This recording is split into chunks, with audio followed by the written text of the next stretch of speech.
on the promise and the person of Jesus in our theme, like Jesus, for this year.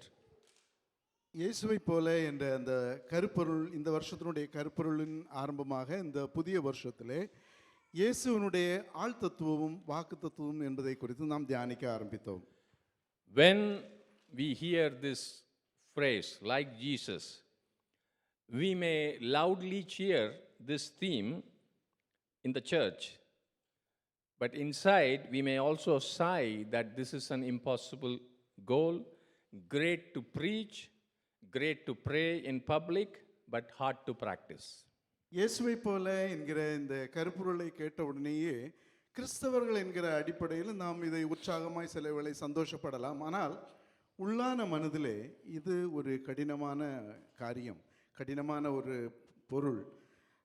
வெளியிலே பிரசங்கத்திலே மேடையிலே பிரசங்கிக்க ரொம்ப அருமையாக இருக்கிறது, வெளியிலே ஜெபிக்க ரொம்ப நல்ல இனிமையாக இருக்கிறது. ஆனால் ஏற்றுக்கொள்ள, கீழ்ப்படிய, பெற்றுக்கொள்ள இது கடினமான காரியம் என்று ஒரு பெருமூச்சு உங்களுக்குள்ளே இருக்கலாம். If you are in that situation, the Lord has conveyed to you on the New Year's Day that like Jesus is His promise.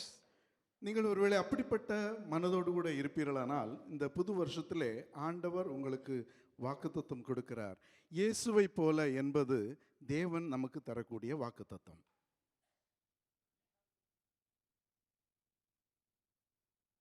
The enormity of these promises. இயேசுவை போல என்கிற இந்த வாக்குத்தத்தத்தினுடைய அந்த மகத்துவத்தை நாம் முதலாவது பார்க்க வேண்டும். When you read these verses, when we read these verses, you have to say amen with all your strength, because these are precious promises, magnificent promises, amazing promises. தேவன் நமக்கு தரக்கூடிய இந்த வாக்குத்தத்த வசனங்களை நாம் வாசிக்கும் பொழுது நாம் அதை வாவ் ஆமேன் என்று சொல்லி ஆர்ப்பரித்து நாம் அதை பெற்றுக்கொள்ள வேண்டும். ஏனென்றால் இது தேவனுடைய நமக்கு தரக்கூடிய வாக்குத்தத்தம். ஆமென். ஒவ்வொன்றா வாசிங்க.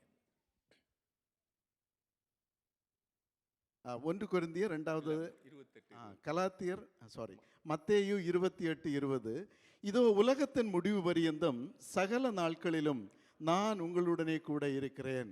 ஆமென். அவ்வளவுதானா? ஆமென். பெரிய ராஜா உங்ககிட்ட சொல்றார், ராஜாதி ராஜா உங்களோட இருப்பேன், எப்ப உலகம் முடிகிற வரைக்கும் உங்களோட இருப்பார். ஆமென். ஆமென். அவருக்கு கேட்கணுமே. ஆமென். கலாத்தியர் 2:20 ஆகவே இப்பொழுது வாழ்வது நான் அல்ல, கிறிஸ்துவே எனக்குள் வாழ்கிறார். ஆமென். ஆமென். ஆமென். ஆமென். இது வாக்கு தத்தம், இது வசனம், இது உங்களுக்கு எனக்கும் ஆவியானவர் கொடுக்கிறது. ஆமென். ஆமென். 1 கொரிந்தியர் 2:16 ஆனால் நாமோ கிறிஸ்துவின் மனதை உடையவர்களாய் இருக்கிறோம். ஹல்லேலூயா. 1 யோவான் 3:2 ஆனால் கிறிஸ்து மீண்டும் வரும்போது நாம் அவரை போலவே இருப்போம் என்பதை அறிந்திருக்கிறோம். ஏனெனில் அவர் உண்மையாய் இருக்கிறபடியே நாம் அவரை காணப்போகிறோம். ஹல்லேலூயா. ஹல்லேலூயா. ஹல்லேலூயா. ஹல்லேலூயா. ஆமென். ஆமென். பரலோகத்துல போய் நம்ம எப்படி ஒருத்தர் அடையாளம் கண்டுபிடிப்போம் தெரியல, நிச்சயமா கண்டுபிடிப்போம். ஆனா எல்லாரும் இயேசு கிறிஸ்துவ போல இருப்போம். ஆமென். ஆமென். ஹல்லேலூயா. ஹல்லேலூயா. ஆமென். ஆமென். Not only our spirits and minds, but we saw that even our bodies will be transformed to be like Jesus. This is a promise also. நம்முடைய ஆவியும் ஆத்மாவும் மாத்திரமல்ல, நம்முடைய சரீரங்களும் இயேசுவை போல மறுரூபமாகும். இதுவும் தேவன் நமக்கு தரக்கூடிய வாக்குத்தத்தம். And Bible says Jesus himself will do this. வேதம் சொல்கிறது இயேசு தாமே நமக்காக இதை செய்வார். In Philippians 3:21 we read the Lord Jesus Christ who will transform our lowly body to be his like his glorious body. பிலிப்பியர் 3:21 பிலிப்பியர் 3:21 அவர் எல்லாவற்றையும் தமக்கு கீழ்ப்படுத்திக் கொள்ளத்தக்க தம்முடைய வல்லமையான செயலின்படியே நம்முடைய அற்பமான சரீரத்தை தம்முடைய மகிமையான சரீரத்திற்கு ஒப்பாக மறுரூபப்படுத்துவார். Hallelujah. Hallelujah. Hallelujah. Hallelujah. So being like Jesus is not a hopeless chore or an impossible burden imposed from the pulpit. It is both the call and the promise coming from heaven. இயேசுவை போல நாம் ஆக போகிறோம் ஆவோம் என்பது ஏதோ ஒரு கடினமான ஒரு பொருள் அல்ல, கடினமாக நாம் சாதிக்கக்கூடாத ஒரு காரியம் அல்ல, அல்லது பிரசங்க மேடையிலிருந்து வீசப்படுகிற ஏதோ ஒரு ஒரு ஒரு பொருளும் அல்ல, ஒரு வேடிக்கையான ஒரு காரியம் அல்ல. இது தேவன் பரலோகத்திலிருந்து நமக்கு தரக்கூடிய ஒரு அழைப்பு, தேவன் தரக்கூடிய வாக்குத்தத்தம். And we are not only like Jesus in position, as he already seated us with him in the heavenlies, but Jesus did all that is needed for us to be like him in practice right here.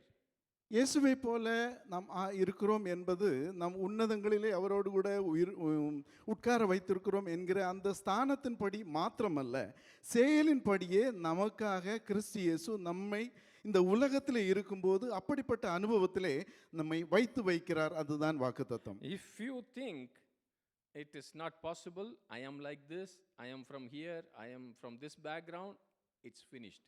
You will never amount to anything more than that.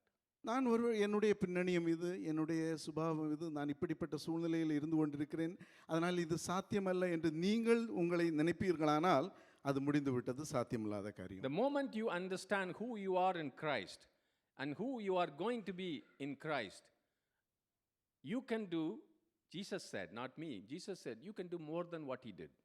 ஆனால் மாறாக நீங்கள் யார், கிறிஸ்துவுக்குள் உங்களுடைய ஸ்தானம் என்ன என்பதை நீங்கள் அறிந்திருப்பீர்களானால், நான் அல்ல, இயேசு உங்களுக்கு சொல்கிறார், நீங்கள் நான் இயேசு செய்த கிரியைகளை காட்டிலும் மேலானவைகளை செய்வீர்கள். Just a few minutes back we were listening in our class to T.L. Osborne, a wonderful man of God. He was teaching us, and this man in our lifetime, even in Madurai and other places, he and his wife have brought millions to Christ, more than any other ministry or minister in the history of the world, in front of our eyes.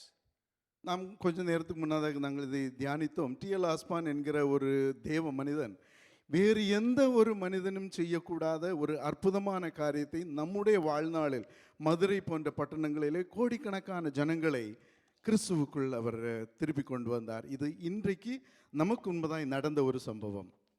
He says he's a simple man. He doesn't have any gifts, any talent. அவர் ஒரு சாதாரண மனிதன், அவருக்கு இந்த தகுதியோ அல்லது தாளந்துகளோ இல்லாத ஒரு நபர். This is what he believed, that he is continuing what Christ gave him, and Christ lives in him, and he is and you are Christ walking on this earth, healing the sick, delivering people, and preaching the gospel. அவருடைய நம்பிக்கை அவர் கிறிஸ்துவிலிருந்து கண்டுகொண்ட, கிறிஸ்துவுக்குள் தான் யார், கிறிஸ்து எனக்காக என்னென்னலாம் செய்திருக்கிறார் என்பதையும் அறிந்து, இந்த உலகத்தில் இயேசு வாழ்ந்து கொண்டிருக்கும் போது அவர் செய்த அற்புத அடையாளங்களையும் அவர் செய்த மகத்தான கிரியைகளையும் அவர் கண்டு அதில் விசுவாசம் வைத்து அதனால் இந்த காரியங்களை செய்தார் என்று அவர் சொல்கிறார். Because Jesus has done everything, every detail that you need to lead a life like him. He has already done and finished. இயேசுவை போல நீங்களும் நானும் வாழும்படியாக நமக்கு தேவையான எல்லாவற்றையும் இயேசு சிலுவையிலே நமக்காக செய்து நிறைவேற்றி விட்டார், முடித்து விட்டார். அதுல யாருக்கும் அளவு கூட சந்தேகம் இருக்க கூடாது. ஆமென். You shouldn't even have an iota of doubt about this. உங்களுக்கு ஒரு அந்த புள்ளி அளவு கூட அதை குறித்து செய்து நிறைவேற்றின காரியங்களை குறித்து சந்தேகம் இருக்கக்கூடாது. சந்தேகம் இல்லாதவங்க ஆமென் சொல்லுங்க பார்க்கலாம். ஆமென். Because the victory starts here with the knowledge and faith. அந்த இயேசு செய்து முடித்த அதை குறித்த அறிவோடு கூட விசுவாசத்தோடு கூட நம்முடைய பயணம் ஆரம்பமாகிறது. Like Jesus, in power, in purity, in position and practice. இயேசுவை போல ஸ்தானத்தில், பரிசுத்தத்தில், வல்லமையில் and வழக்கத்தில், நம்முடைய அன்றாட வாழ்க்கையின் அனுபவத்தில். ஆமென். So be like Jesus. You have to be like Jesus. It is a command, not a wish of God. இயேசுவை போல இருக்க வேண்டும் என்பது தேவனுடைய கட்டளை, ஏதோ ஒரு விருப்பு வெறுப்பை சார்ந்தது அல்ல. This is all we learned on 1st of January. It is the purpose of your recreation in Christ Jesus. உங்களுடைய புது சிருஷ்டியினுடைய அதனுடைய நோக்கம் அதுதான் என்பதை நம் முதலாவது நாளிலே நாம் பார்த்தோம், ஜனவரி முதல். சித்ரா சிஸ்டரை ரட்சிக்கப்பட்ட பிறகு சித்ரா சிஸ்டரை அப்படியே எடுத்துட்டு போகிறது ஆண்டவருடைய சித்தம் அல்ல, அவருடைய திட்டம் அல்ல, அவருடைய நோக்கம் அல்ல. அவங்க மேலே போகும்போது யார் போல இருக்கணும்? கொஞ்சம் சத்தமாக சொல்லுங்க. அட்லீஸ்ட் சிஸ்டர் சத்தமாக சொல்லணும். மேலே போகும்போது யாரை போல இருக்க போறீங்க? மத்திய வானத்திலே நம்ம ஆண்டவரை பார்க்கும்போது, ஏன்னா மேலே போகுதுன்னா கொஞ்சம் எல்லாரும் பயந்துருவீங்க. மத்திய வானத்தில் நம்ம ஆண்டவரை சந்திக்கும் போது, முகமுகமாய் சந்திக்கும் போது எப்படி இருப்போம்? இயேசுவை போல இருப்போம். அவரை இயேசுவை இருக்கிற வண்ணமாக பார்ப்போம். அதே நிமிஷத்தில், அதே நொடியில் நீங்களும் இயேசுவை போல மாறிடுவீங்க. அதுதான் பைபிள் சொல்லுது. ஆமென், ஹalleluya. But this is happening now. We are going to see this also later on. இந்த காரியங்கள் இப்பொழுதே நாம் ஆரம்பிக்க வேண்டும். இது நாம் அநேக காரியங்களை நாம் பார்க்க போகிறோம். No matter what the current situation says. உங்களுடைய இப்பொழுது இருக்கக்கூடிய சூழ்நிலை என்னதான் சொல்லட்டுமே, No matter what your own failures and limitations inform you. உங்களுடைய தோல்விகள், உங்களுடைய வரையறைகள் உங்களுக்கு அறிவிக்கிறது எதுவாக இருக்கட்டும். No matter what others say. மற்றவர்கள் உங்களை குறித்து என்னதான் சொல்லட்டும். No matter what Satan says. சாத்தான் உங்களை குறித்து என்னதான் சொல்லட்டும். Start your day with what God says.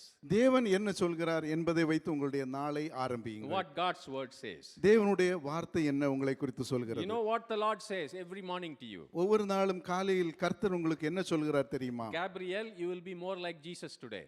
Gabriel, இன்றைக்கு நீ இயேசுவை போல இன்னும் அதிகமாக இருக்க போகிறாய். Amen. Amen. What do you have to say? நீங்கள் என்ன சொல்ல வேண்டும்? காலையில எந்திரிச்ச உடனே ஆமென். கொஞ்சம் வாயை திறந்து சொல்லுங்க அகஸ்டின். எப்படி காலையில என்ன சொல்லணும்? நான் இயேசுவை போல இன்னும் கொஞ்சம் மாற போறேன் இன்னைக்கு. ஆமென். Hallelujah. Hallelujah. Hallelujah. Hallelujah. Up or down, you feel like it, you feel like waking up, you are in the mood, you are not in the mood, your leg is paining, doesn't matter. Kallivalli, you will be more like Jesus today. உங்களுடைய பலவீனம் எதுவாக இருக்கட்டும், உங்களுக்கு தாக்குகிற காரியங்கள் எதுவாக இருந்தாலும் நீங்கள் இன்னும் இயேசுவை போல ஒவ்வொரு நாளும் முன்னேறி கொண்டிருக்கிறீர்கள். Hallelujah. Hallelujah. Being like Christ is the very purpose you are alive here and now. All other purposes are sub-themes. இந்த பூமியில் இன்றைக்கு இந்த நாளிலே நீங்கள் ஜீவனோடு கூட இருப்பதனுடைய நோக்கம் நீங்கள் இயேசுவை போல இருக்க வேண்டும். மற்ற காரியங்கள் எல்லாம் இரண்டாம் பட்சம். This month we will continue with this theme. இந்த மாதத்திலே நாம் இந்த கருப்பொருளை குறித்து நாம் தியானிக்க போகிறோம். There is so much to learn from Lord Jesus Christ and emulate. கர்த்தராகிய இயேசு கிறிஸ்துவிலிருந்து நம்முடைய அன்றாட வாழ்க்கையில் அநேக காரியங்களை நாம் கற்றுக்கொண்டு அதை நாம் பின்பற்ற வேண்டும். Anything and everything about life here on earth and the eternal life, we need to behold Jesus Christ as our role model and learn from him and emulate him. நம்முடைய இந்த உலகத்தின் வாழ்க்கைக்காகட்டும், நித்திய வாழ்க்கைக்கு அடுத்த காரியங்களாகட்டும், எல்லாவற்றையும் ஒவ்வொரு நாளும் நாம் இயேசுவிலிருந்து பார்த்து, இயேசுவை நாம் பிரமித்து உற்று பார்த்து அவரிடத்திலிருந்து நாம் பெற்றுக்கொள்ள வேண்டும், பின்பற்ற வேண்டும். In fact, he is the only school and he is the only teacher I would ever need. எனக்கும் உங்களுக்கும் தேவையான ஒரே பாடசாலை, ஒரே ஆசிரியர் இயேசு கிறிஸ்து மாத்திரமே.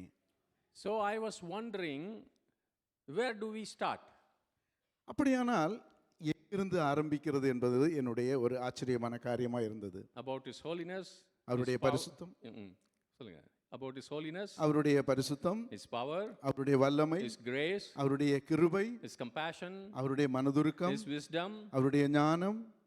If I try to figure this out with my own tiny brains, such a vast range of topics and ideas, that won't work. இப்படிப்பட்ட அந்த பிரமாண்டமான தலைப்புகளை, கருப்பொருட்களை என்னுடைய சிறு மூளையை வைத்து நான் சிந்திக்க ஆரம்பித்தால் அது எல்லை இல்லாத ஒரு காரியம். So when we started the Daniel fast, I asked the Lord one morning, what is the first thing you would like me to emulate from you? இப்படிப்பட்ட சூழ்நிலையில் தானியேல் உபவாசம் ஆரம்பிக்கக்கூடிய அந்த நாள், ஒரு நாள் காலை வேளையிலே ஆண்டவரோடு நான் கேட்டேன், ஆண்டவரே, நான் இதில் எதிலிருந்து ஆரம்பிக்க வேண்டும்? His response was instantaneous.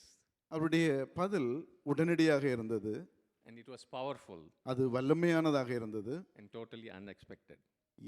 நான் எதிர்பாராத ஒரு காரியமாக That's இருந்தது. why I know it's from him, not from my own head. அதனால்தான் அது என்னிடத்திலிருந்து வந்ததல்ல, அது கர்த்தரிடத்திலிருந்தே வந்தது என்பதை நிச்சயமாக சொல்ல முடியும். Jesus said, seek the presence of God as I always did. இயேசு சொன்னார், நான் எப்பொழுதும் செய்கிறது போல தேவ பிரசன்னத்தை நாடு. Seek the presence of the Father as Jesus did. பிதாவினுடைய பிரசன்னத்தை இயேசு கிறிஸ்து நாடினது போல நாம் நாட வேண்டும். Why is it the first thing I have to imitate Jesus about? இயேசுவை போல பிதாவினுடைய பிரசன்னத்தை நாடுவதில் இயேசு கிறிஸ்துவை போல மாத்திரம் இருக்க வேண்டும் என்பது முதலாவது காரணம். ஏன்? We want power. நமக்கு வல்லமை வேண்டும். But without His presence, and if we receive His power, we will misuse the power like Samson did and Saul did. நாம் வல்லமை பெற்றுக்கொண்டு தேவ பிரசன்னம் இல்லாமல் நாம் இருக்கும் பொழுது அந்த அந்த வல்லமையை துர்பிரயோகம் செய்து சவுலை போல சிம்சோனை போல மாறிவிடுவோம். We want prosperity. நமக்கு செழிப்பு தேவை. And without His presence, we will only go even farther away from Him and lose the most important prosperity of all, the prosperity of our souls. தேவ பிரசன்னம் இல்லாத அந்த செழிப்பை நாம் பெற்றுக்கொண்டு தேவனை விட்டு பல தூரம் பின்வாங்கி போய் பிரதானமான அழைப்புக்கு பிரதானமான முக்கியமான அந்த அந்த அந்த செழிப்பான அந்த ஆசீர்வாதமான நித்திய ஜீவனை நம்முடைய ஆத்துமாவை நாம் இழந்து போய்விடுவோம். நிறைய பேர் பெரிய ஊழியம் அல்லது பெரிய ஆசீர்வாதம் அதிக வல்லமையை கொடுத்து நீங்கள் ஜெபம் பண்ணிட்டு இருக்கீங்க. ஆண்டவருடைய பிரசன்னத்தில் நாம் தரித்திருக்காமல் இந்த காரியங்கள் நமக்கு கிடைத்தால் உங்களையும் என்னையும் போல அபாயகரமான ஆட்கள் யாருமே கிடையாது. We will be dangerous. We will not be a blessing to anybody. நாம் மற்றவர்களுக்கு ஆசீர்வாதமாக இருப்பதற்கு பதிலாக ஆபத்தாக மாறிவிடும். We want peace.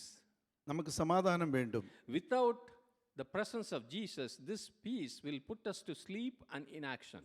தேவ பிரசன்னம் இல்லாத அந்த சமாதானம் நம்மை செயலற்றவர்களாக மாற்றி நாம் தூங்கி போகிற ஒரு அனுபவத்தில் போய்விடும். In fact, the real peace is not even possible without Him because Christ Himself is our peace. ஏனென்றால் உண்மையான அந்த சமாதானம் இயேசு கிறிஸ்துவை அல்லாமல் சாத்தியமல்ல. ஏனென்றால் இயேசு கிறிஸ்து தான் நம்முடைய சமாதானம். We want protection. நமக்கு பாதுகாப்பு தேவை. How long that protection will last if His presence is not with you? தேவ பிரசன்னம் இல்லாதிருக்குமானால் நமக்கு இருக்கக்கூடிய பாதுகாப்பு எவ்வளவு காலம் நீடிக்க முடியும்? Every king in the history of Israel learned that when the presence of God left, they had army, they had the word of God, they had tabernacle, they had all these things. When the presence left, they lost out. இஸ்ரவேலுடைய ஒவ்வொரு ராஜாக்களும் இதை கற்றுக்கொண்டார்கள். அவரிடத்தில் படைபலம் இருந்தது, அவர்களுக்கு ஆள்பலம் இருந்தது, அவர்களுக்கு எல்லா இருந்தும் கூட தேவ பிரசன்னம் அவர்களை விட்டு நீங்கின உடனேயே அவர்கள் தோல்வி முகத்தை சந்தித்தார்கள். Including me, I'm telling for all of us, most of us are seeking something wonderful from God's hand, from heaven. நாம் ஒவ்வொருவரும் பரலோக பிதாவினிடத்திலிருந்து தேவனுடைய பலத்த கரத்தை நாம் எதிர்பார்க்கிறோம். That is good. அது நல்லதுதான். At least our expectations are going up. That's good. நம்முடைய எதிர்பார்ப்பு குறைந்தபட்சத்தில் மேலோங்குகிறது, நல்லது.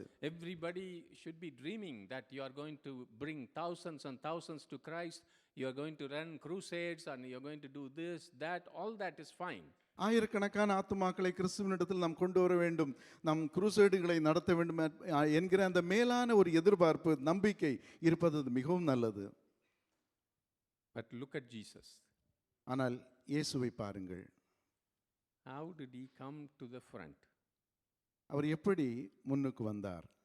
For 30 years He was a nobody. 30 வயது வரைக்கும் அவர் ஒன்றுமில்லாதவராய் அவர் இருந்தார். Do you think He was sleeping?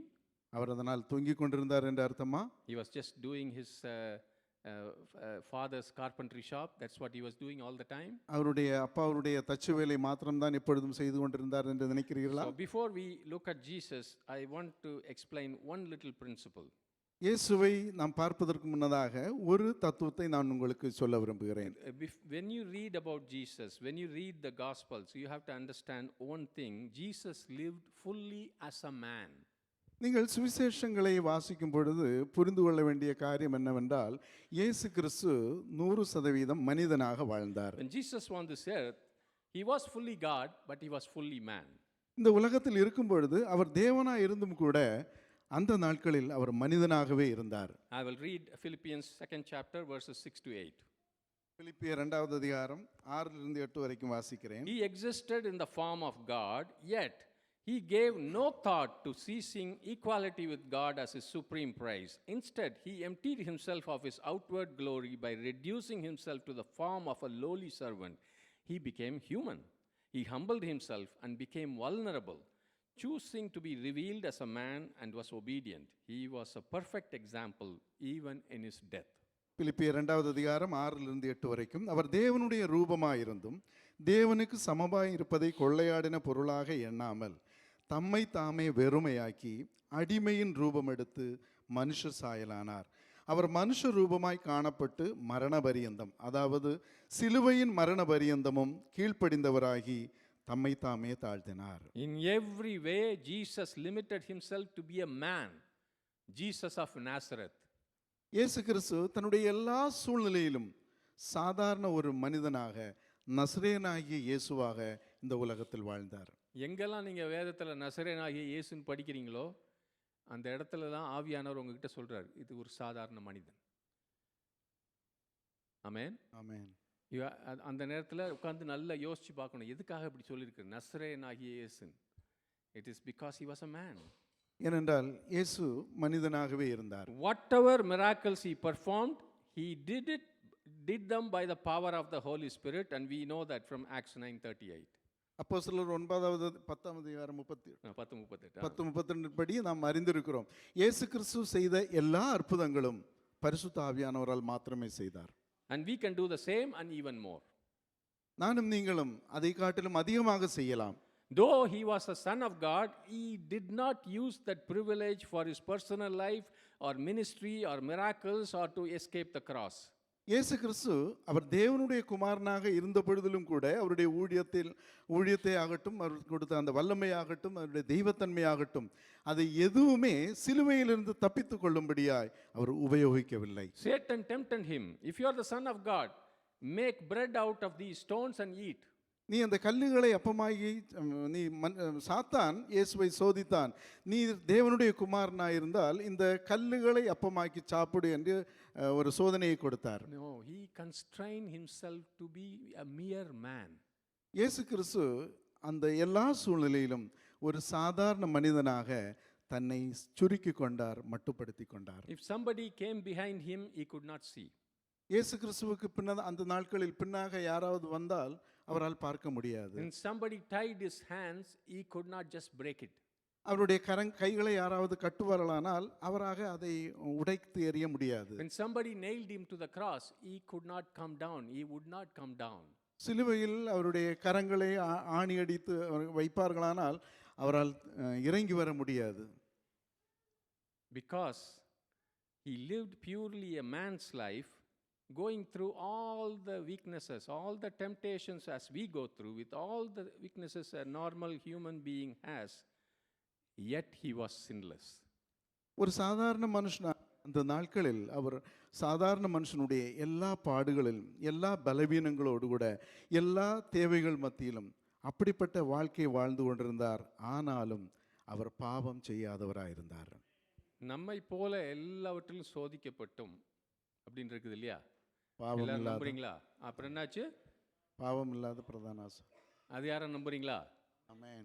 ஆமென். ஆமென். அந்த வசனத்தை படிக்கும்போது என்ன நினைக்கிறீங்க? He was tempted like us in all ways, yet he was sinless. What do you think? What goes in your head? என்னை உங்களையும் போல அவர் எல்லா விதத்திலும் சோதிக்கப்பட்டும் அவர் பாவம் இல்லாதவராயிருந்தார். அப்படி நீங்கள் இதை வாசிக்கும் பொழுது உங்களுடைய மனதில் தோன்றுகிற எண்ணம் என்ன?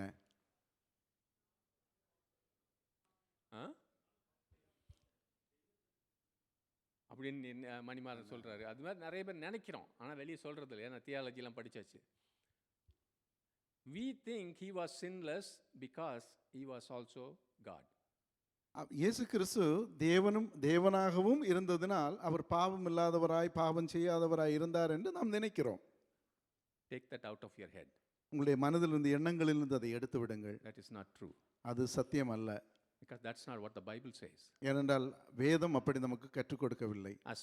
As long as you keep that in your head, you will never be like Jesus. நீங்கள் இந்த கருத்தை உங்களுடைய மனதில் வைத்திருப்பீர்களானால் ஒரு காலம் இயேசுவை போல ஆக முடியாது. That's why it's important to understand this. He was a mere man like you and me. இயேசு கிறிஸ்து என்னையும் உங்களைப் போல ஒரு சாதாரண மனிதன் என்பதை 100% நாம் புரிந்து கொள்ள வேண்டும். In fact, without that, he cannot be a sacrifice for me. My sins will not be forgiven. அப்படி என்னையும் உங்களையும் போல இயேசு கிறிஸ்து இராவிட்டால் எனக்காக பரிகார பலியாக ஆக முடியாது. என்னுடைய உங்களுடைய பாவத்தை அவர் மன்னிக்கவும் முடியாது. வேற மதங்கள்ல நான் வந்த மதத்துல எல்லாம் அவதாரங்கள்னு வருவாங்க. அவங்க மனுஷன் மாதிரி வந்தாலும் அவங்க மனுஷங்க கிடையாது. அது வந்து மேஜிக் மாதிரி, தந்திரங்கள் அதெல்லாம். But Jesus and God our Father, they did not do any trick. He came as a mere man, 100% man. And that is why his blood, his bleeding, his wounds were acceptable in heaven. இயேசு கிறிஸ்துவோ பிதாவாகிய தேவனோ தந்திரமாக எதையும் செய்யவில்லை. என்னையும் உங்களையும் ரட்சிக்கும்படியாய் அவர் சாதாரண ஒரு மனிதனாக வந்து நமக்காக பாடுபட்டார். அதனால்தான் பரலோகம் அவருடைய இரத்தத்தையும் அங்கீகரிக்கிறது, நம்முடைய பாவத்தையும் மன்னிக்கிறது. If any of you still think Jesus was at least a little bit God when he was here, and that is why he led a perfect life, you know your own salvation is a question mark. உங்களில் யாராவது இயேசு கிறிஸ்து அந்த நாட்களில் இருக்கும்போது கொஞ்சமெல்லாம் தெய்வத்தன்மை இருந்தோடு கூட இருந்ததினால்தான் அவன் பாவம் அறியாதவராக இருந்தார், இப்படிப்பட்ட நன்மை செய்கிறவராக இருந்தார் என்கிறதை நீங்கள் கொஞ்சமாவது நீங்கள் அப்படி நினைப்பீர்களானால் நீங்கள் பெற்றுக்கொண்ட ரட்சிப்பு கேள்விக்குறி. அவர் தேவனாய் இருந்ததினால அவர் உயிர்த்தெழப்படவில்லை. அவர் மனுஷனாக மரித்தார். பரிசுத்தாவியின் வல்லமையினால பிதா அவரை உயிர்த்தெழுப்பினார். ஆமென். அதையும் நீங்க நம்பலன்னா, கொஞ்சம் நீங்களா நினச்சிங்கன்னா இயேசுவா எழுந்துச்சு வந்துட்டாருன்னு நினச்சிங்கன்னா உங்கள் உயிர்த்தெழுதலும் அபாயம். Because it's the same power that worked in Jesus. That is what is going to raise you up and you and me up. ஏனென்றால் இயேசு கிறிஸ்துவை உயிரோடு எழுப்பின அதே ஆவியானவர் என்னையும் உங்களையும் உயிரோடு எழுப்பப் போகிறார். So you keep this in mind. He led a mere human life, and Jesus had no special access to God the Father other than what was available to any human being like us, like John the Baptist, or like any other Jew who lived in those days. இதை நம்முடைய மனதில் வைத்துக் கொள்ள வேண்டும். இயேசு கிறிஸ்து இந்த உலகத்தில் இருக்கும் பொழுது 100% அவர் மனிதனாகவே வாழ்ந்தார். பிதாவினிடத்தில் சேரும்படியாக யோவான் ஸ்நானனாகட்டும் அல்லது அவர் நாட்களில் இருந்த எந்த ஒரு யூதனுக்கும் இருக்கக்கூடிய அதே ஸ்லாக்கியத்தை மட்டுமே அவரும் பெற்றுக்கொண்டவராக இருந்தார். இயேசுவுக்கு எந்த விசேஷ ஸ்லாக்கியமும் இல்லை பரலோகத்துக்கு போறதுக்கு. ஆமென். பிதாவை பார்ப்பதற்கு. உங்களுக்கு என்ன இருக்குதோ அதே தான் அவருக்கு இருந்துச்சு. ரொம்ப சத்தமே இல்லாமல் இருக்குது. இது உண்மையான காரியம், நான் காமிக்க போகிறேன். He was a mere man like you and me, and that is why I can look to him as my example.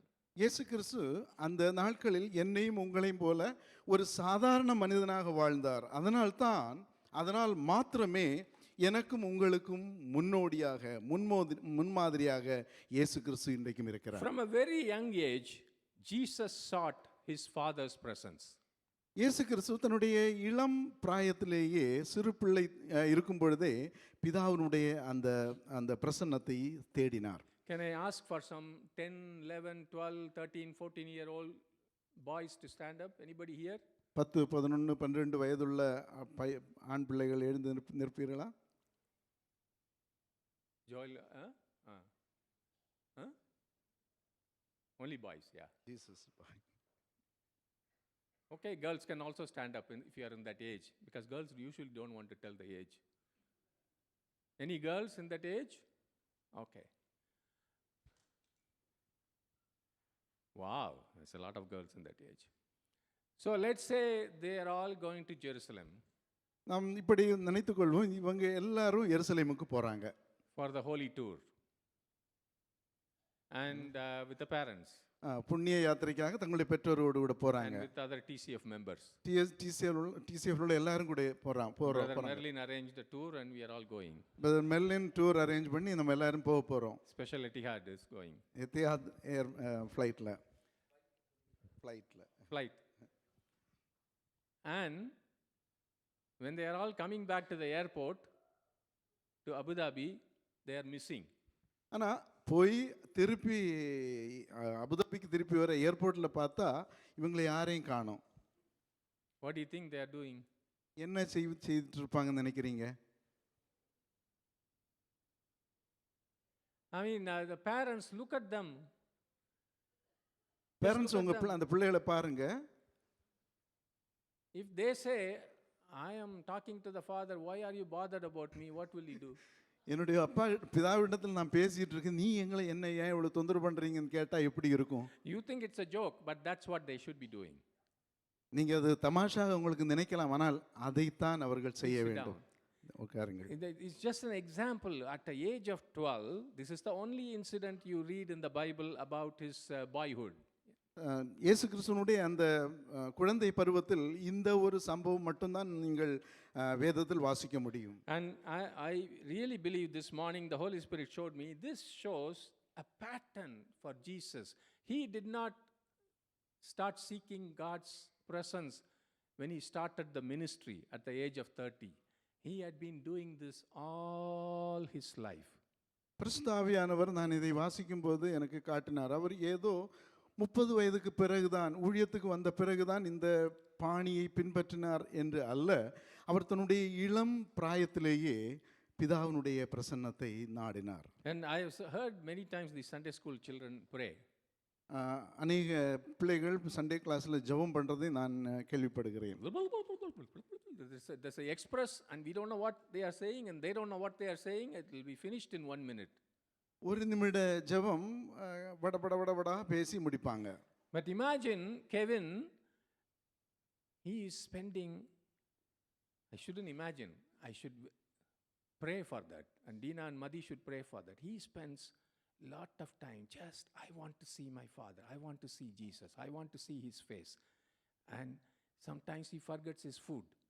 Sometimes he even forgets going to school. He just stays. இது ஒரு கற்பனையாக மாத்திரமல்ல. Kevin இந்த தன்னுடைய வயதிலே அவன் தன்னுடைய உணவை மறந்து, ஸ்கூலை மறந்து, தன்னுடைய மற்ற காரியங்களை எல்லாம் மறந்து, எனக்கு தேவன் வேண்டும், எனக்கு தேவனை தேட வேண்டும் என்கிற ஒரு வாஞ்சியோடு கூட தேடி கொண்டிருப்பானால், ஆனால் அது நடக்க வேண்டும் என்று நான் வாஞ்சிக்கிறேன், ஜெபிக்கிறேன். Jesus said, and if you have to imagine this conversation. I think what the mothers here would do, hey, you'll do like this and then get them out. Yeah. நீங்க பெற்றோர்கள் உங்க பிள்ளைகளை அப்படியே அசட்டை பண்ணி அப்படியே அனுப்புறது வழக்கம். Mothers will raise the voice. அம்மாவுடைய சத்தம் ரொம்ப தொனிக்கும். I don't know if that's what happened there, but actually father didn't speak, where the mother said, why have you done this to us? Your father and I have been frantic, searching for you everywhere. அவருடைய பெற்றோர் அவரை கண்டபோது அவர்களும் வியப்படைந்தார்கள். அவருடைய தாய் அவரிடம், மகனே, ஏன் எங்களுக்கு இப்படி செய்தாய்? உன் தகப்பனும் நானும் பரிதவிப்போடு உன்னை தேடிக் கொண்டிருந்தோமே என்றாள். And Jesus said, why did you need to search? Didn't you know that I must be in my father's house? அதற்கு இயேசு, நீங்கள் ஏன் என்னை தேடினீர்கள்? நான் எனது தந்தையின் வீட்டில் இருக்க வேண்டும் என்று உங்களுக்கு தெரியாதா என்று கேட்டார். Hallelujah. Hallelujah. Jesus was seeking to be with the Father and his presence, not just namesake, not a religion, to be in the presence of the Father all the time. இயேசு கிறிஸ்து ஏதோ ஒரு மத ரீதியாக அல்ல, அல்லது ஏதோ ஒரு ஒரு ஒரு ஒரு பழக்கமாக, ஏதோ ஒரு ஒரு ஒரு மேலோட்டமான காரியமாக அல்ல, அவர் தெளிவாக கிரமமாக பிதாவையும் அவருடைய பிரசன்னத்தையும் எப்பொழுதும் நாடிக்கொண்டிருந்தார். This was the key to his life on this earth. இந்த பூமியில் இயேசு கிறிஸ்துவினுடைய வாழ்க்கையின் திறவுகோல் இதுதான். He was determined that he must be in his father's house. அவர் எப்பொழுதுமே தன்னுடைய பிதாவினுடைய வீட்டில் வாசம் செய்ய வேண்டும் என்று தீர்மானித்திருந்தார். Whenever you go, kneel down in a quiet place and seek the presence of Jesus, that is the Father's house. நீங்கள் எப்பொழுதெல்லாம் முழங்காலில் போய் தேவ பிரசன்னத்தை, இயேசு கிறிஸ்துவை தேடுவீர்களோ அதுதான் தேவ பிரசன்னம், தேவ ஆலயம். If you and I want to be like Jesus, that is the right place and that is the only place for us to start. நீங்களும் நானும் இயேசுவை போல மாற வேண்டும் என்று விரும்பினால் அதுதான் ஆரம்பிக்க வேண்டிய முதல் படி. முழங்காலில் இயேசுவை தேட வேண்டும். The secret of his success was in the secret place. இயேசு கிறிஸ்துவனுடைய வெற்றி, வாழ்க்கையின் வெற்றி, அது ரகசிய அறையில் இருந்தது. Even disciples did not know சீஷர்களுக்கு கூட அந்த ரகசியம் தெரியாதிருந்தது. what went on in the night time. They were sleeping, he was praying. இரவு நேரங்களில் சீஷர்கள் தூங்கிக் கொண்டிருந்தார்கள், இயேசுவோ ஜெபம் பண்ணி கொண்டிருந்தார். Only one thing they knew, he was praying. And so that's the only thing the disciples asked him. Teach us to pray. Nothing else. They didn't ask him to teach about Bible or anything. They only said, teach us to pray. இயேசு என்ன செய்தார், ஜெபித்து கொண்டிருந்தார் என்பது மாத்திரம்தான் அவர்கள் சீஷர்களுக்கு இயேசுவை பற்றி தெரியும். அதனால்தான் எனக்கு வேதத்தை கற்றுக் கொடுங்கள், அதை கற்றுக் கொடுங்கள் என்று கேட்கவில்லை. சீஷர்கள் இயேசுவினிடத்தில் கேட்டார்கள், எங்களுக்கு ஜெபிக்க கற்றுத்தாரும். One other thing the Spirit of God showed me, when Jesus was on this earth, what did he miss about his home, about his heavenly abode when he was here? பரிசுத்த ஆவியானவர் எனக்கு சுட்டி காட்டின ஒரு காரியம் என்னவென்றால், இயேசு கிறிஸ்து இந்த பூமியில் இருக்கும் பொழுது தன்னுடைய வாசஸ்தலமாகிய பரலோகத்திலிருந்து எதை அவர் தவறவிட்டார். கிராண்டிசன் ஊருக்கு போயிட்டு வந்தோன்னு சோகமாக இருப்பீங்கள்ல, இருக்க மாட்டீங்களா? அப்போ சாலமோனை தான் கேட்குறேன். சாலமோன் சோகமாக இருப்பீங்க இல்லையா? 3-4 நாளைக்கு பேசவே மாட்டார் அவர்.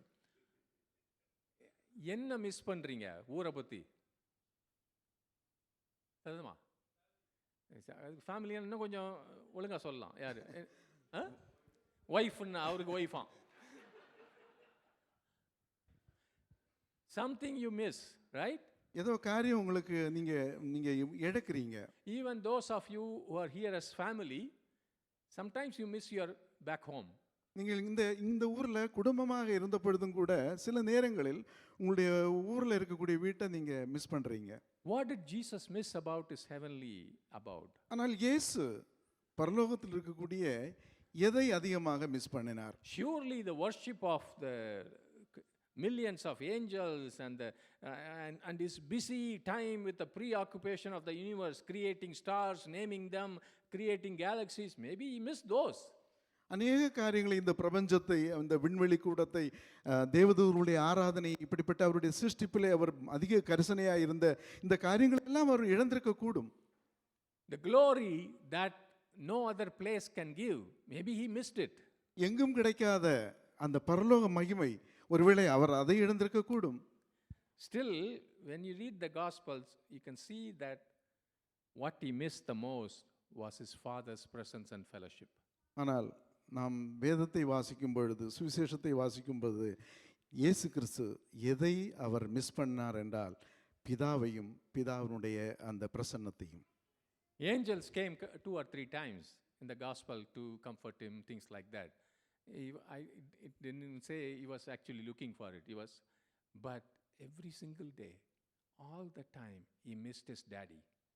இயேசு கிறிஸ்துவை ஆற்றும்படியாய், தேற்றும்படியாய், பலப்படுத்தும்படியாய் ஒரு சில இடங்களில் தேவதூதர்கள் வந்திருக்கிறார்கள். அதை அவர் இயேசு கிறிஸ்து தேடவும் இல்லை. ஆனால் அவர் தவறினது, அவர் இழந்து போனது தேவனையும் தேவ பிரசன்னத்தையும். ஆமென். இன்னைக்கு 21வது நாளுக்கு வந்தாச்சுன்னு நிறைய பேர் ஸ்தோத்திரம் பண்ணிட்டு இருக்காங்க.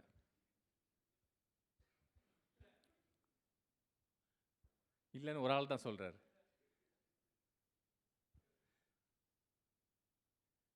அப்பா, பனிஷ்மெண்ட் முடிஞ்சிச்சு. என்ன வில்கின்சன்?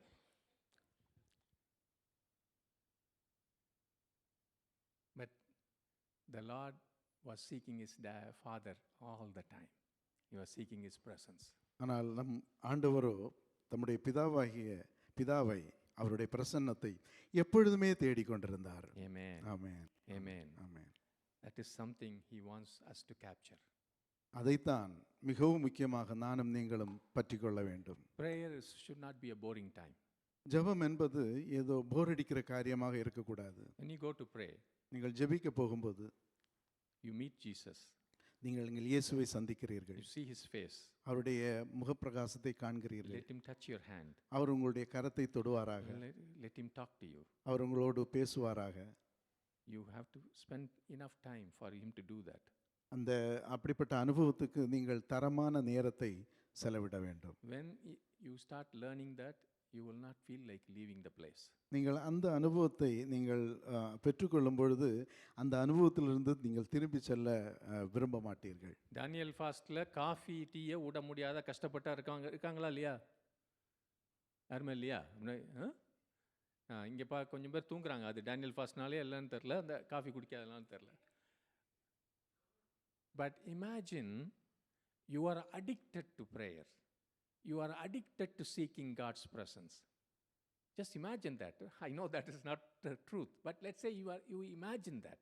நீங்கள் ஒரு கற்பனை செய்து பாருங்கள், நீங்கள் இயேசு கிறிஸ்துவினுடைய அந்த பிரசன்னத்தில் நீங்கள் ஜெபிக்கிறதில் அப்படியே நீங்கள் உங்களை முற்றிலுமாய் இழந்து விட்டீர்கள், அப்படியே நீங்கள் அதை பற்றி கொண்டீர்கள் என்று வைத்துக் கொள்ளுங்கள். ஆமென். அந்த மாதிரி ஆசீர்வாதம் எத்தனை பேருக்கு வேணும்? ஆமென், ஆமென். ஜெபிக்க என்னால் முடியாமல் இருக்கக்கூடாது, எப்போதும் ஜெப நிலையில் இருக்கணும். தேவனுடைய பிரசன்னத்தை நான் பார்த்துக்கிட்டே இருக்கணும். ஹல்லேலூயா, ஹல்லேலூயா. ஆமென். நிறைய கொஞ்சம் பேர் தலையாட்டுறீங்க, தூக்கத்தினால எதுனாலும் தெரியல, ஆனால் தலையாட்டுறீங்க. கர்த்தருக்கு ஸ்தோத்திரம். ஆமென். How did Jesus seek the presence of his Father?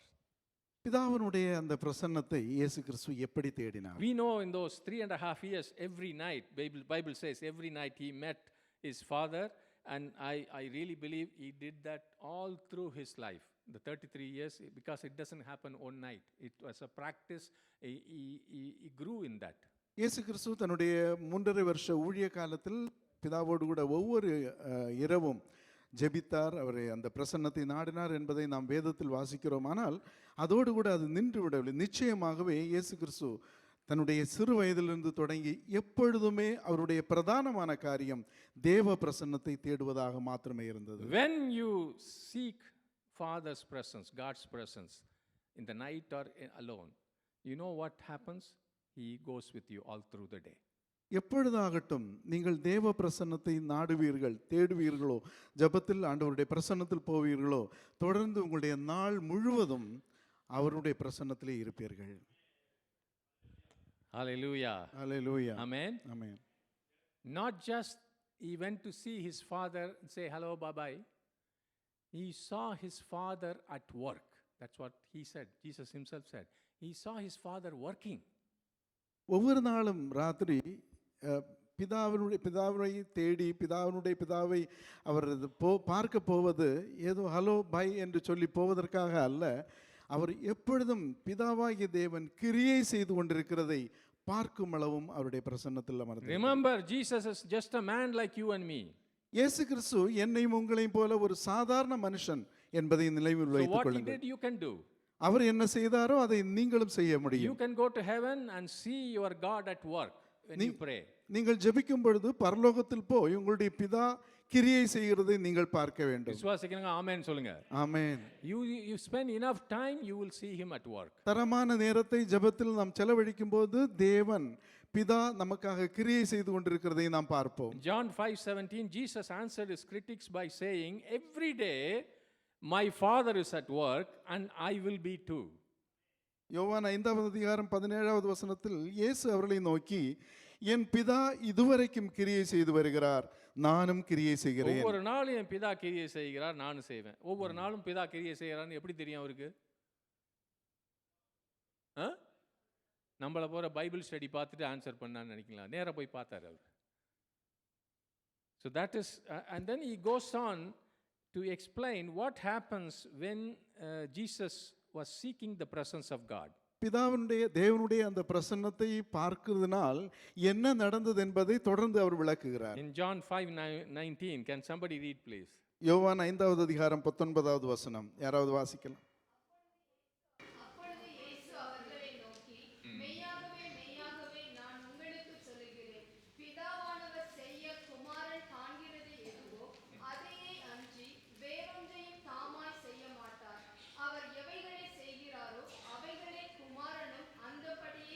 Hallelujah. Amen. Amen. Here Jesus says something. இயேசு ஒரு காரியத்தை சொல்கிறார். The Son is unable to do anything from himself or through his own initiative. குமாரன் அவர் தாமாக எதையும் செய்ய முடியாது. முடியாது. இயேசு சொல்றாரு, நானா எதுவும் செய்ய முடியாது. முடியாதுன்னு என்ன அர்த்தம்? அவ்வளவுதான் இல்ல. முடியாதுன்னு என்ன அர்த்தம்? தமிழ்ல முடியாதுன்றது ஒரு கஷ்டமான வார்த்தை. இயலாது. என்னால செய்ய இயலாது. இயலாது. இயேசுவால செய்ய முடியாது, இயலாது. He is unable to do anything on his own. அவராக தாமாக எதையும் செய்ய அவரால் முடியாது, இயலாது. I only do the works that I see the Father doing. என்னுடைய பிதா என்ன செய்கிறாரோ, என்ன கிரியை செய்கிறாரோ அதையே நானும் செய்கிறேன். Hallelujah. Hallelujah. For the Son does the same work as the Father.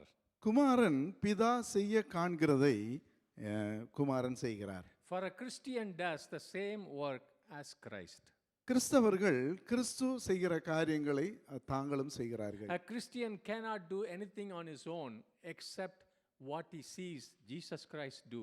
கிறிஸ்து செய்கிறதை பார்க்கிறதை அல்லாமல் எந்த கிறிஸ்தவனும் தாமாக எதையும் செய்ய முடியாது. Amen. Amen. Without entering the presence of God, Jesus had no work, he had no ministry. பிதாவினுடைய அந்த பிரசன்னத்தில் போகாமல் இயேசு கிறிஸ்துவுக்கு எந்த ஊழியமும் இல்லை, இயேசு கிறிஸ்துவுக்கு எந்த வேலையும் வேலை இல்லை. இல்லாம இருந்தார் அவரு. அவங்க அப்பாவை பார்க்கலன்னு அவருக்கு வேலை கிடையாது. The word of God who created the entire universe by his word, he was jobless on this earth unless he saw his father do something and asked him to do something. இந்த பிரபஞ்சத்தை தன்னுடைய வார்த்தையினால் சிருஷ்டித்த சர்வ வல்லமையுள்ள தேவன் அவர் இந்த பூமியில் பிதாவாகிய தேவன் செய்கிறதை பார்க்காமல் அவருக்கு எந்த வார்த்தையும் சொல்வதற்கு, கிரியை செய்வதற்கு வேலையே இல்லை. வேலை செய்யறது மாத்திரம் இல்லை, வார்த்தையானவருக்கு வார்த்தையே கிடையாதாம். அவர் பேர் வார்த்தை மாம்சமாகி வந்தவர் இல்லையா? He is a word who came in flesh.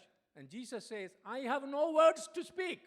Unless I hear, unless he teaches me, unless I hear what he says, that's all I will talk. வார்த்தையாக இறங்கி வந்த இயேசு கிறிஸ்து பிதாவாகிய தேவன் எனக்கு ஒரு வார்த்தை தராவிட்டால் எனக்கு எந்த வார்த்தையும் இல்லை என்று பிதாவை குறித்து சொல்கிறார். ஹல்லேலூயா. ஹல்லேலூயா. இங்க இருக்க கணவர்கள் மனைவிகள் நினைக்கிறாங்க, எங்களுடைய கணவனோ மனைவியோ பிதாவை பார்த்து அல்லது இயேசுவை பார்த்து அந்த வார்த்தை மாத்திரம் பேசினா எவ்வளவு சைலண்டா இருக்கும் வீடு. இங்கேயே சைலண்ட் ஆயிடுச்சு எல்லாம். John 12 chapter verses 49 and 50. I'm going to finish now. யோவான் 12. யோவான் 12வது அதிகாரம் 49 50வது வசனங்கள். நான் சுயமாய் பேசவில்லை, நான் பேச வேண்டியது இன்னதென்றும் உபதேசிக்க வேண்டியது இன்னதென்றும் என்னை அனுப்பின பிதாவே எனக்கு கட்டளையிட்டார். அவருடைய கட்டளை நித்திய ஜீவனாய் இருக்கிறது என்று அறிவேன். ஆகையால் நான் பேசுகிறவைகளை பிதா எனக்கு சொன்னபடியே பேசுகிறேன் என்றார். Hallelujah. Hallelujah. Because I listened to that, at least 50% of what I am talking is what I heard the Spirit of God tell me. பரிசுத்த ஆவியானவர் எனக்கு எதை சொன்னாரோ அதிலிருந்து 50% அதைத்தான் உங்களோடு கூட பேசிக் It கொண்டிருக்கிறேன். has to become 100%. இது 100% மாற வேண்டும். In John 8:28, Jesus says, I do nothing on my own, but I say only what the Father taught me.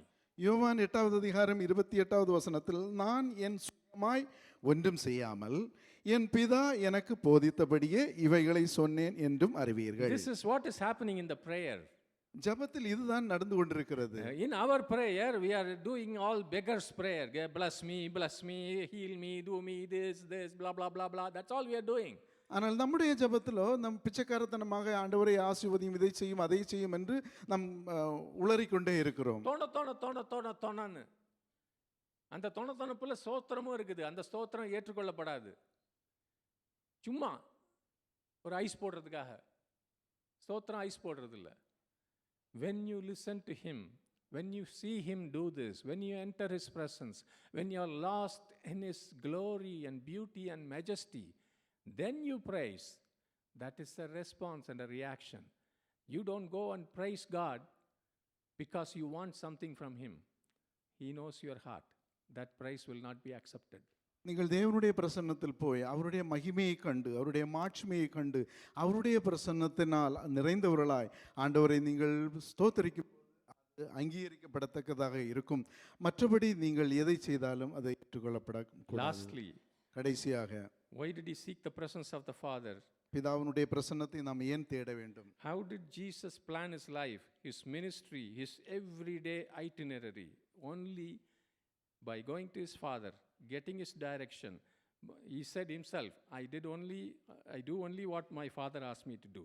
Jesus had no plan without getting his Father's plan. இயேசு கிறிஸ்துவனுடைய ஊழிய திட்டங்கள், இயேசு கிறிஸ்துவனுடைய பிரயாண திட்டங்கள், இயேசு கிறிஸ்துவனுடைய அற்புத அடையாளங்களை செய்யக்கூடிய எல்லா காரியங்களும் இயேசு சொல்கிறார், நான் பிதாவினிடத்தில் போய் அவரிடத்திலிருந்து பெற்றுக்கொள்கிறேன், அவர் செய்ய காண்கிறதை நான் செய்கிறேன், நான் என்னுடைய பிதா காண்பிக்காமல் எனக்கு எந்த திட்டமும் இல்லை. Amen. Amen. This became his daily habit in his earthly days.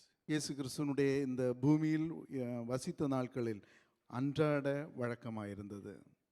I am convinced if we seek his face every day, நீங்கள் ஒவ்வொரு நாளும் இயேசுவினுடைய முகத்தை தேடுவீர்களானால், if we seek his presence every day, அவருடைய பிரசன்னத்தை ஒவ்வொரு நாடும் தேடுவீர்களானால், walking in victory over sin is easy. பாவத்திலிருந்து வெற்றி கொள்வது எளிதான காரியம். Walking in power to do miracles is easy. அற்புத அடையாளங்களை செய்யக்கூடிய வல்லமையினால் வாழ்க்கை வாழ்வது எளிதான காரியம். Bringing many people to his kingdom is easy. தேவனுடைய ராஜ்யத்தில் அநேக ஆத்துமாக்களை கொண்டு வருவது எளிதான காரியம். Before he opens his mouth, I will know what is in his heart. Why is he coming to me? Why am I going to him? I will answer before he asks a question. அவர் தன்னுடைய வாயை திறக்கும் முன்னதாக அவர் ஏன் என்னிடத்தில் வருகிறார், அவருடைய கேள்வி என்ன என்பதை எல்லாம் நான் அறிந்தவனாய் புரிந்தவனாய் அவனுக்கு நான் பதில் கொடுப்பேன். Because in my prayer time my father would have taught me this is what is going to happen. ஏனென்றால் என்னுடைய ஜெப நேரத்தில் பிதாவானவர் ஏற்கனவே எனக்கு எல்லாவற்றையும் கற்றுக் கொடுத்தார். இதுதான் நம்முடைய வாழ்க்கையில் நடக்க That போகிறது. is how Jesus led his life. இப்படிதான் இயேசு கிறிஸ்து தன்னுடைய வாழ்க்கையை நடத்தினார். Amen. Amen. One time his mother came and asked him to do a miracle in Cana, and I think that was not the plan. That was not what the father said. He actually chided his mother. Why are you disturbing me? It's not my time yet. கானா ஒரு கல்யாண வீட்டில் ஒரு நாள் இயேசு கிறிஸ்து மரியாள் இயேசு கிறிஸ்துவிடத்தில் வந்து அற்புதம் செய்யும்படி கேட்டார். அது பிதாவினுடைய நேரம் அல்லாதனால் அந்த தாயாரை அவர்கள் சொன்னால், ஏன் என்னை தொந்தரவுபடுத்துகிறீர்கள்? He knew exactly what his father wanted him to do, when he wanted him to do, when he wanted him to be crucified. Another time his own town wanted to kill him, he just walked past because the father showed him that is not the time. இயேசு கிறிஸ்து பிதாவை தான் என்ன செய்ய வேண்டும், என்ன அற்புதங்களை செய்ய வேண்டும், என்ன நேரத்தில் என்ன செய்ய வேண்டும், என்ன பேச வேண்டும், தான் சிலுவைக்கு போகக்கூடிய காரியங்கள் எல்லாவற்றையும் சரியாக அறிந்திருந்தால், ஒரு நாள் கலிலேயாவில் அவரை மலையிலிருந்து தள்ளிவிடும்படி போகும்போது அவர் அவரிடத்திலிருந்து விலகிச் சென்றார். ஏனென்றால் பிதாவானவர் அவரை குறித்த எல்லா திட்டங்களையும் நேரங்களையும் சரியாக சொல்லியிருந்ததனால் இப்படி அவர் செயல்பட முடிந்தது. Amen. You want his power? Seek his presence. தேவனுடைய வல்லமை உங்களுக்கு வேணுமா? தேவ பிரசன்னத்தை You want நாடுங்கள். his purity? Seek his presence. உங்களுக்கு தேவ பரிசுத்தம் வேண்டுமா? தேவனுடைய பிரசன்னத்தை நாடுங்கள். You want to find out his purpose for your life? Seek his presence. உங்களுடைய வாழ்க்கை குறித்த உங்களுடைய நோக்கத்தை நீங்கள் அறிய வேண்டுமா? தேவ பிரசன்னத்தை நாடுங்கள். The average life, அனலும் இல்லாமல் குளிரும் இல்லாமல் चलता है life, I think we should say finished. சராசரியான வாழ்க்கை அது சரியான ஒரு வாழ்க்கை அல்ல. God is asking us to come to a radical life like Jesus' life. இயேசுவை போல ஒரு தீவிரமான ஒரு வாழ்க்கை வாழும்படியாய் இயேசு நம்மை அழைக்கிறார். எல்லாரும் எழுந்து நின்று ஒரு நிமிஷம் அதற்கு ஒப்பு கொடுப்போம். ராஜ்யமன்